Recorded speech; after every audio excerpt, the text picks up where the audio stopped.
The administrators at Hearts arrived at Tynecastle this morning to begin the painful task of telling staff whether they still have a job or not. With the club facing debts of £25 million, one of the administration team said it was as bad as a situation as he'd ever seen. Our senior football reporter Chris McLaughlin is at Tynecastle tonight. Chris. Yes, Sally, day 2 of administration here at Hearts. The day the administrators took up office, and for some, the day the axe fell on their jobs. Yesterday the announcement, today the reality. Administrators BDO arrived at Tynecastle to take control of a club fighting for its life. It's just, listen, it's just to make sure the club is saved, and we're going to do whatever that takes to achieve that. Staff, including manager Gary Locke, were summoned after hearing the job losses could be brutal. And then a staff meeting and a long walk to hear their fate. Just who would stay and who would go. But the axe was to fall individually at a series of one-to-one meetings. The news from the administrators later in the afternoon confirmed the fears and outlined the task ahead. We have inherited a fairly bleak situation in terms of there is no cash in the club at the moment, and there is also no income due to the club.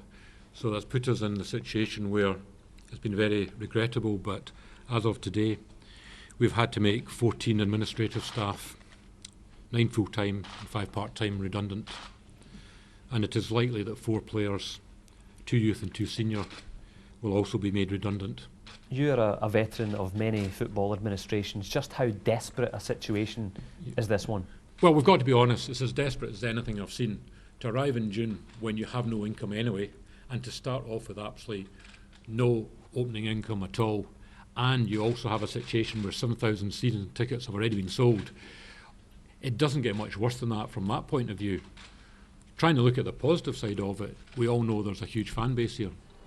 And so as some staff look for new jobs, the club looks for a new buyer and a way out of a desperate situation.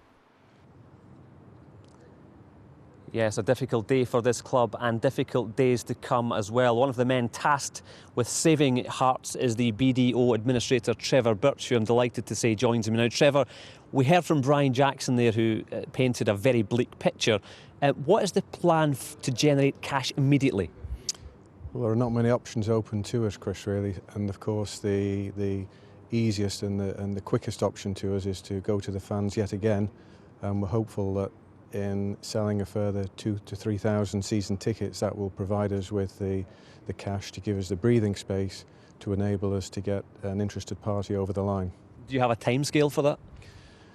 Not really, but we're hopeful that that's within 3 to 4 months in the shortest time scale, but it might take a little longer, and hopefully the cash that we can raise from the fans in this short period will give us that time to get that over the line. We know that 4 players will lose their jobs. Will the others be asked to take wage cuts? We're still looking at that, and there may be 2 or 3 who we need to readjust their salaries, but they haven't been discussed with those players, and I don't really want to go into that just at the moment. Let's talk about buyers. Are there any? Are there bids on the table? No bids on the table, but there are interested parties out there, probably 3 or 4, who we're obviously talking to and hopeful that that will progress. But you are optimistic this club is savable? Yeah, I'm optimistic in that, you know, it's got a fantastic fan base, and I think with the right payroll structure, with the revenue that can be generated from the fans, then it has a sustainable future. OK, Trevor, thank you very much indeed for joining us this evening. On the day where Hearts make 14 members of staff redundant, including 4 players, attention now turns to finding a buyer.